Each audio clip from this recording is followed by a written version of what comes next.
Good evening, and welcome to another episode of Meet the Guild. Fellow Guildie Crimson Tinted here. This time, we're talking to somebody who many of you may know, many of you may love, many of you may love hate, but in any event, I'll allow him to introduce himself from here, if you would. Okay. My name is Vane Palazzo. I am the guild leader for Magitaint Mayhem. I have been the creator of it on the server back in 2013, August of 2013, and we're still running strong. We've had we're approaching 3,000 right now as of the beginning of 2018. So by the time that you're watching this, it's probably larger than that. So Great. that's, yeah, So, I'm good with that. welcome to my hot seat. Oh, good. Yeah, you know what? I thought about this because with all the other interviews, I interviewed the officers, and I thought, you know what? Nobody's going to watch that if I have one of the officers. So, who was the most challenging person out of all 3,000 I could have possibly picked? I Hi, don't know. Krim. Hi. Hi. So I think a lot of people that are going to watch this obviously will know your role with the free company and with rough trade in general, but I don't think as Yeah. many people know about some of the work you've done in your real life for the LGBT community because you've done quite a lot actually. Would you like to talk a bit Oh, about that and let people know like what you've done, like as far as like LGBTQ causes and such in your actual IRL yeah, existence? yeah, absolutely. So one of the let's see, I think I started up about 15 years ago. I started up an LGBT group on a predominantly Catholic and Franciscan what campus. So that was a struggle. There was there's a lot of flack that was involved with that. Oh, I bet. I almost lost my career really from doing that, but I thought, you know what, I'm gonna go for it, and I pushed for it, and yeah, it's still going 15 years strong. After that, I did the Trevor Project. So I was doing Trevor Project for some time where I was counseling out LGBTQ youth for some time. So basically, a lot of stories that you never hear about. Trevor Project is really good for just the volunteer aspect. You hear so many horrible stories about teenagers going through a lot of stuff, violence and abuse and suicide and everything, and it's always been very passionate for me. Yeah. I've led two different companies with LGBTQ organizations, and I managed to get about 100 employees all together in a pride parade, like a real life pride parade. So that was a big accomplishment, and I focused on diversity. So I've done a lot of stuff. I'm not quite social justice warrior. What I'm more about is I believe that everybody deserves a fair shot. So I think I think people would be hard pressed to disagree with that, but that's quite impressive. I've been telling people over the years for a long time. You may know that very few people make me feel lazy in this area, and you make me feel like a downright slacker. I swear. oh, Good on you, Vane. Good on you. But thank you. so you've taken up a lot of these controversial, efforts and topics in your life, and Yeah. you have all that going on, and then you have this Final Fantasy video game universe, right? That comes Uh-huh. into your life at some point. I find Yeah. myself curious. Tell me a little bit about your introduction to the Final Fantasy universe and what you think the role that it has played in your life overall. From maybe childhood to your activism earlier parts of your life to your free company leadership now. Like, what is Final Fantasy to Vane Palazzo? Um, well, it's funny because Final Fantasy was like the last thing in the world that I wanted to play. I Right. used, way back in the day of Blockbuster Video, you remember that place? Oh my I goodness. Yeah, I used to rent out video games, and I used to love playing them, like, every week I would save up money to be able to rent a new video game. And Final Fantasy 3, now 6, was on the shelf, and I looked at it every single week for months, and I was like, no, I'm not going to bother with this thing. And I did. I was just like, I saw it and there was always a copy, but nobody ever played it. I was like, I don't really want to. So eventually I ran out of games to play and I was like, screw it. I might as well try it on out. And I immediately fell in love with it. I mean, Terra, the story, the everything. It brought me in, and it was a time in my life was when I was still in the closet and I was just figuring things out.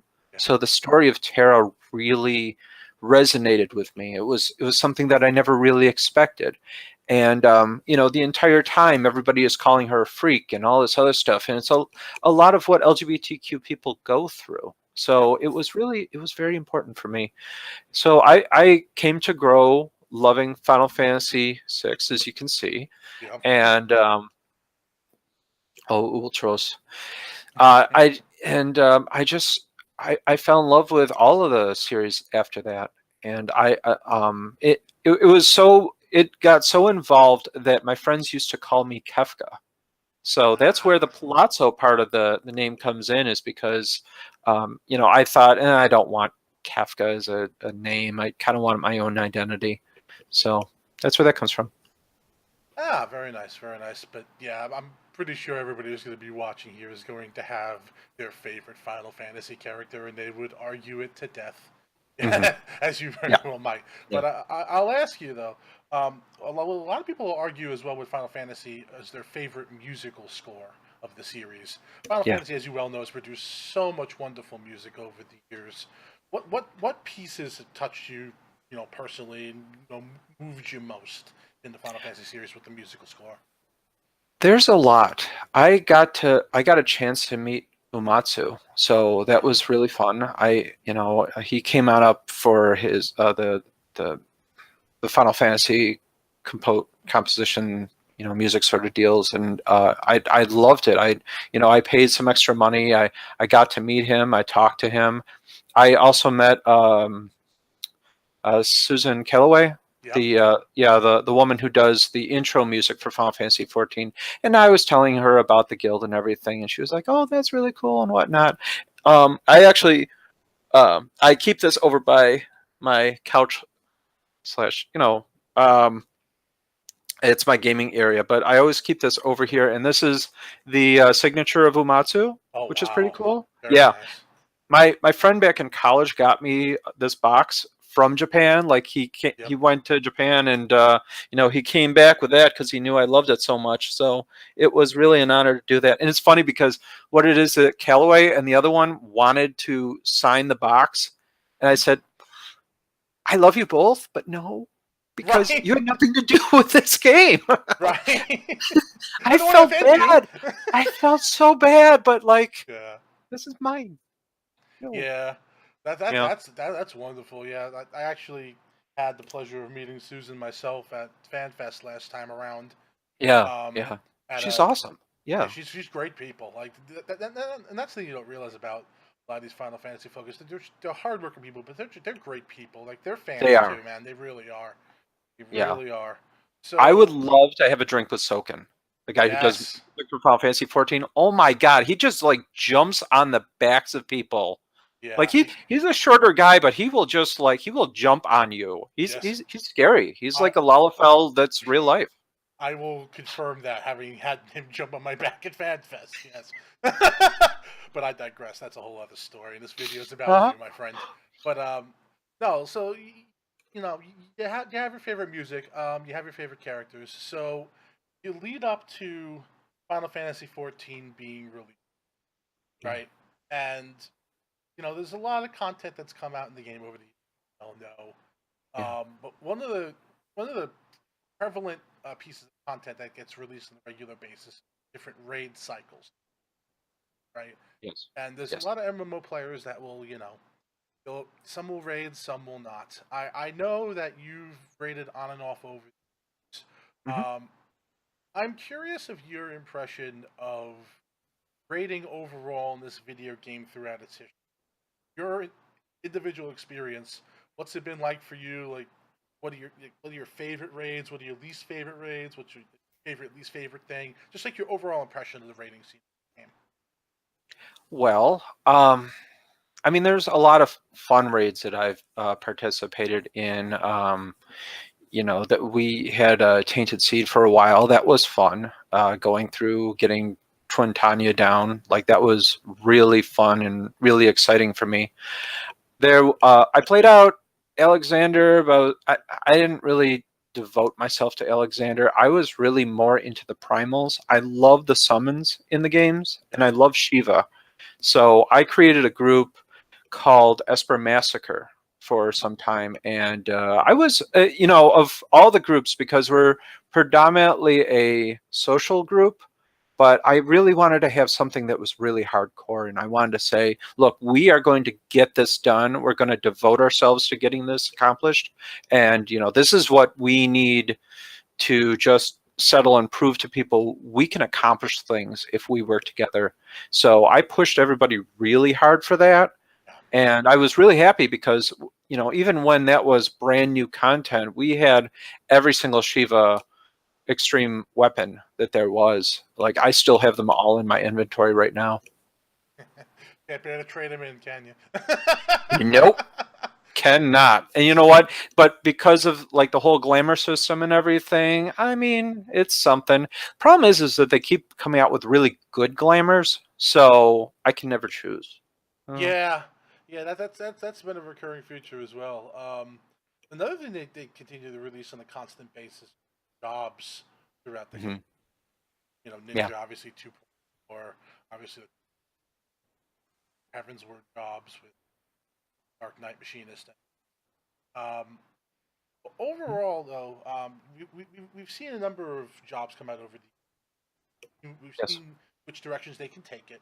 What Mhm. direction would you like to see Square Enix take their next job in Final Fantasy, and why? Um, I I want a heavier investment in healers and tanks.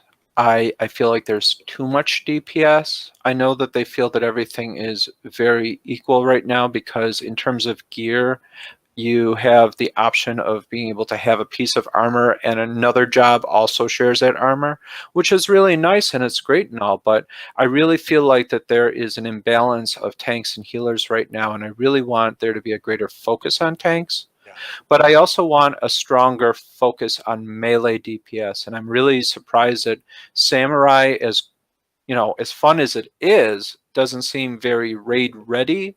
So it doesn't seem like that most people really want that. So that's always a struggle, I feel, for melee DPS and a lot of the raid groups and whatnot. But in terms of the job, what job would I want to get? I've thought about this because I did the whole interviews with the officers and whatnot. One of them said that they wanted the healer, or they wanted a blue mage, they wanted dancer and whatnot. Um, I kind of want a blue mage healer, I okay. think, and one of the things a lot of people say, how is that possible? Blue Mage is supposed to be able to acquire everything. And the truth is that with Final Fantasy games, Blue Mage is not capable of learning everything. It really is not. It's got presets that are established in the game. So um, like you could see on a job quest, maybe you will confront one big boss or whatnot, or like a variation of the boss that you learn that skill from, and you just go right down that list. That would make more sense to me. Yeah, So I would like to see a healer that would pull that off. I don't know how a tank would go, but I've been back and forth with Dancer. I don't know if Dancer should be a tank or a healer. I just don't want any more DPS, honestly. There's just too many. yeah, that's been a increasingly common sentiment. Um, Yeah. Yeah. so, in the continuing vein of Vane Palazzo, the player of the video game, right? Because a lot of people will, know your role in leadership. I don't think as many people are going to realize that you play the game too, right? So, Right. I'll ask you, outside of Agitate Mayhem, what is your favorite moment logged into this video game? Could be social, could be a raid, could be anything. What's your favorite moment logged into this video game, and why is it your favorite? Um, there's a lot of them. There's and I mean, there's so many different experiences that we've had. We've more in the Lhasa Regio, and we've had people for the Pulse Massacre unite together on this server. That was very important. There Yeah. was I apologize, and it's not my yeah. intention to cut you off, but specifically, I'm curious of moments outside the free company. Oh, outside the free company. Yes. Yeah. Sorry. There's other questions coming, I promise, but I'm Oh, okay. curious, Yeah. like, of you logging in to play a game and you experiencing a moment that wasn't like, I'm not saying FC members couldn't have been there, but a moment Yeah. where the primary focus was not Magitate Mayhem, right? Mhm. I'm myself curious Um, about that. so real life. Yeah. Well, video game. In the game, but not with the free company as the primary focus. Oh, okay. So just like any experience in the story itself, Yes, basically, or yes, whatnot. Okay. or with other people that aren't DFC. Yeah. I think that the Crystal Tower series was one of my favorites. I really enjoyed that storyline. I thought that was very well done. There's a lot of other experiences that you have. All of Heavensward. Heavensward was probably one of the best storylines that I have yet seen, because it took on a brand new perspective of one of the I won't get into which one it is, but just to be able to experience everything that character experience was just absolutely phenomenal. And I recommend, if anybody is playing the game, that when you reach up to Heavensward and you see those Heavensward, the line right up on the screen, that is the moment that you need to just stop and take in everything, because there's just so much that is good in that story right up until the very end. Yeah, I sat in a room with 5,000 people when they first aired that trailer, and every single person was out of their seats. So Oh absolutely, yeah, absolutely, yeah, do yourself that favor. yeah. So we're at about the 15-minute mark here, and I feel like we've gotten a pretty good idea of Vane the player. Now we Mhm. get to Vane the FC leader and member. So on that subject, been our guild leader the entire go. Uh-huh. From day one, you from before day one. Oh, it ain't that It's bad. not. No, I love this guild. I'm really happy that I have been, you know, one, selected to be a guild leader, and two, that I'm really happy that everybody loves the guild.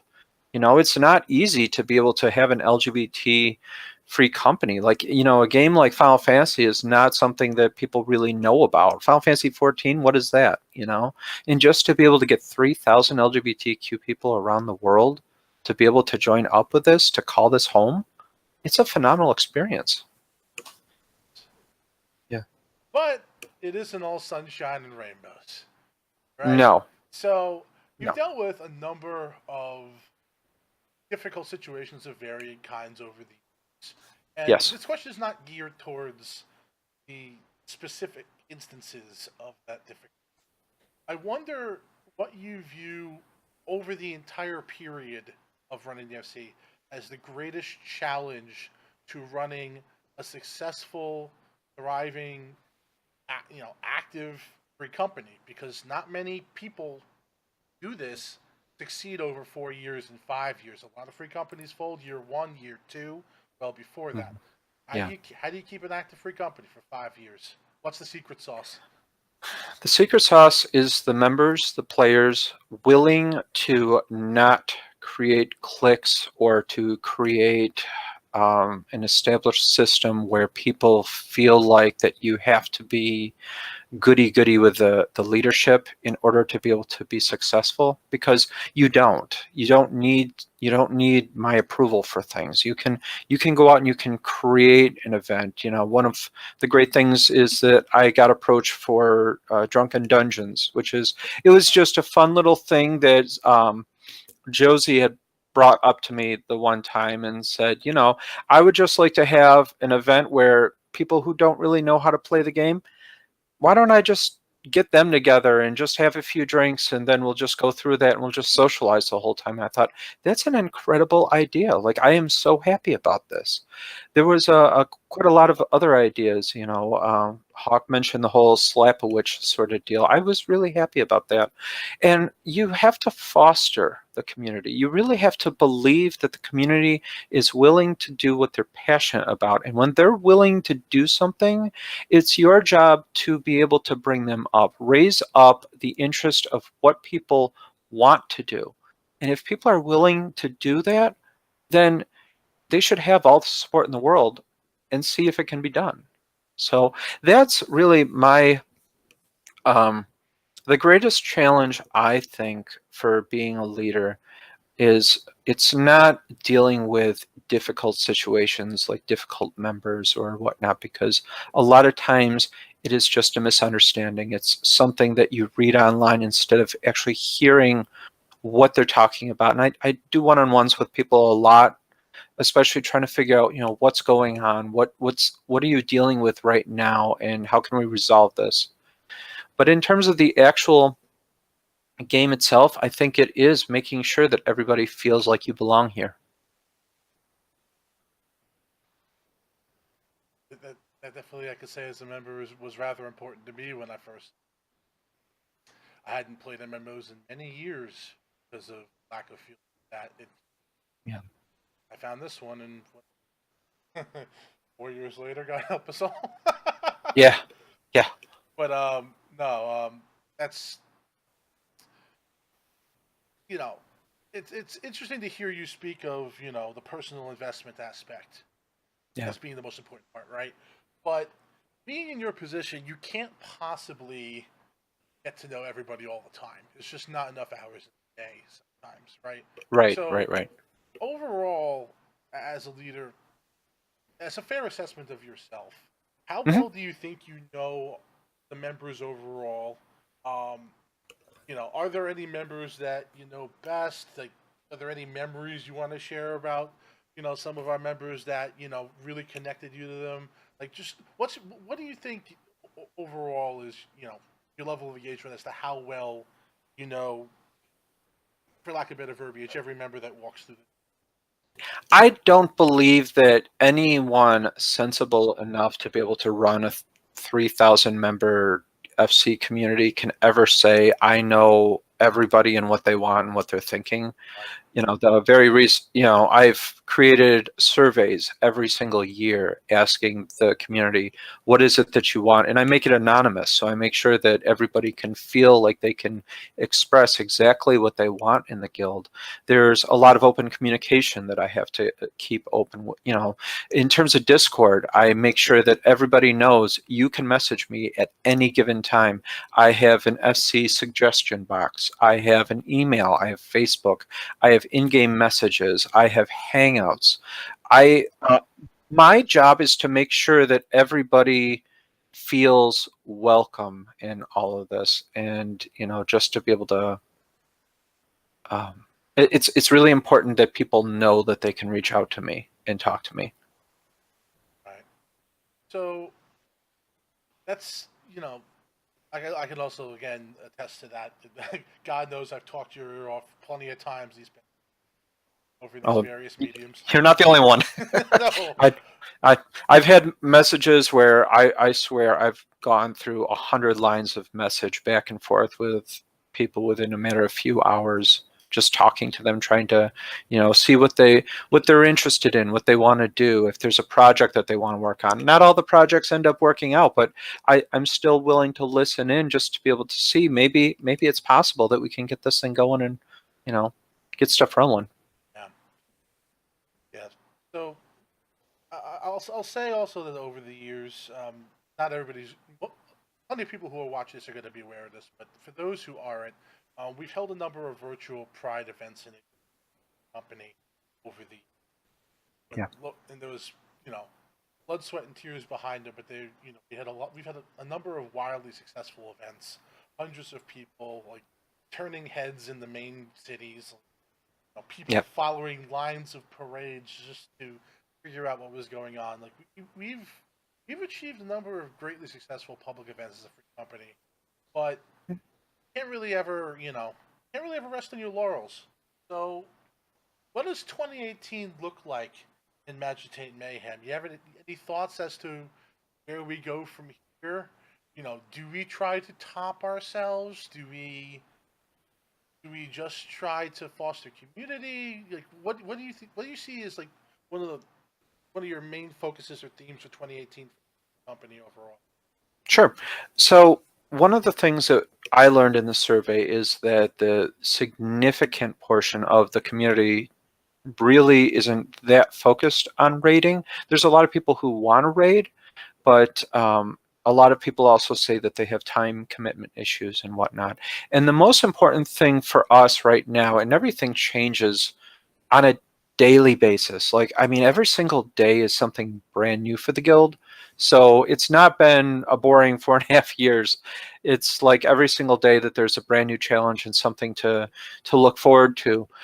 For my personal outlook right now, I would say that my investment is ensuring that everybody feels welcome. All of the new people that joined up after the server had been closed for 9 months feel like that they belong here. To be able to get more people interested in leveling, to be able to support up that group. And I feel that it's a multi-step process. So for me, step one is to build up the community, make friends, get people together. Everybody needs to really feel like that they belong to this guild. So if you have people who believe in this guild and want to be a part of this guild, they're going to help out other people. So that's very important to me. I feel like that in order to be able to establish a very consistent and a long lasting community is if you have friends in the community, and they don't magically appear. It's just like real life. You have to develop time, you have to spend time with them, you have to work on these relationships. It's not like you can go into a guild or even into a bar and immediately be friends with every single person there. It takes time to be able to develop those relationships. So that's why I really encourage people to work together. That's the first step for me. The second step is to see if we can build up multiple level 70, well, multiple cap levels wherever we are at this point. And when we get cap levels for people, then, and for multiple levels, then we've got multiple roles. So there's a lot more flexibility. And people are trying out a lot more jobs because you don't necessarily know whether or not you are really good at the job that you like and you started off with compared to all the other jobs. And there's no possible way of knowing until you've leveled all of them. So the like for example, the when we were doing Tainted Seed, I was a white mage. I was just a white mage. That's how I started off in this game. I only wanted to play white mage. I didn't want to play anything else. And then we needed a melee DPS, and I was like, okay, so I'll do a monk. I'll Yep. I'll play monk, and then we cleared it. Like I think it was that night, Yep. the first night that I did it, we cleared it, and I was like, oh my god, I'm better as a monk within 2 days than I have been for the last several months as a white mage. That's crazy. So as time went on, I know I kept saying I'm never going to play a tank. I hate tanks. I am so sick of tanks because I was really bad at tanks in other games. I tried in Star Wars: The Old Republic. I tried in World of Warcraft. I was just awful. And then I played it in this one, and I joined up as a Dark Knight after I played Warrior for some time, and I love it, and that's my main now. So that's one of the things that I'm really going to emphasize for people is try out new levels. That's step two. Step three is pushing for the rating atmosphere and the rating environment, getting more people acclimated to not only having their jobs, but learning their jobs. And that's very important for me because you think you know what your rotation is as you're leveling, but when you get up to your cap level, you'll get one ability that will change everything. Yep. When it came up to level 50 for monk, when I was playing that way back then, it was like that one ability was the one that changed everything around. Yep. And all of a sudden my rotation is completely different now. So, and that's happened with White Mage, with Dark Knight, with all of them. You just need to focus on that, read up online to see what the different rotations are, and even ask an FC for help. It's really good to start off with a little bit of research, just to just to do it yourself and to get that, because it's not as helpful if you just ask an FC any Dark Knights that can help me, and if there are no Dark Knights that can help, eventually you're going to become the help. So go on to Google, go on to other sites, learn about it, and then you can ask an FC. I learned it this way. Is there a better way? And go from there.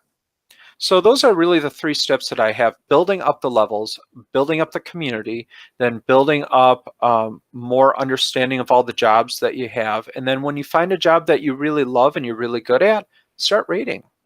And that's really the progression that you can have in this game. Definitely agree with that. I've spent a lot of time taking that path and read a bit of it.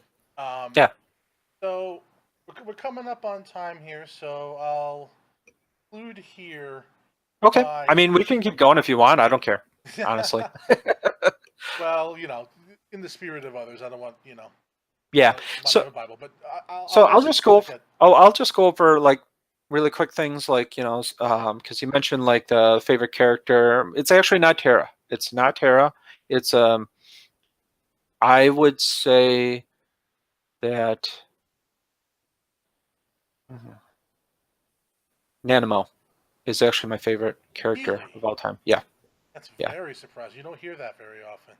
Yeah, and the reason for it is that when I'm in the guild and I'm listening into all of the different problems that she's had, all of the people, are they listening to me? Is this what we want? Is this the community that we need? It resonates with me every single time, and I think this is exactly what I'm going through in the guild. Like every single time that she speaks, it's like, oh my god, I just went through that right now. So would not have figured it with the shirt. yeah. But yeah, I love that. Greatest song I think is actually "You Are Not Alone" by Final Fantasy IX. It's not even on 6. 9 I think was the most impactful.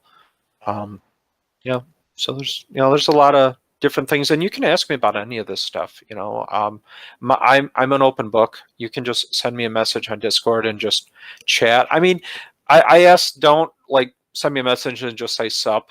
I mean, ask me something. If you're interested in something, just ask me, and I'm more than willing to respond to it. I always do. So. Well, okay, very good. I really appreciate you taking this time, Vane. Actually, personally, that you continue to take the time to figure out ways to reach out to members existing and new is, even though personally, as you know, I don't play as much Final Fantasy 14 as I once did. I still play, a fair amount. And this FC is one of the things that has kept me coming back, and this FC would not exist without you. So to you, I say cheers and thank you, and thank you for your time here today. And I think that'll go ahead and wrap it up here for Meet the Guild here. Unless so I'm gonna go ahead and you need to get to those texts. My God, you have gotten like 1 billion of those. You're so popular, yes. Mr. Popular. And I thought the noise gate filtered that. Pesky tech. All right. Uh-huh. I'm going to go ahead and wrap up here. Thank you for your time, man. I really appreciate it. No problem.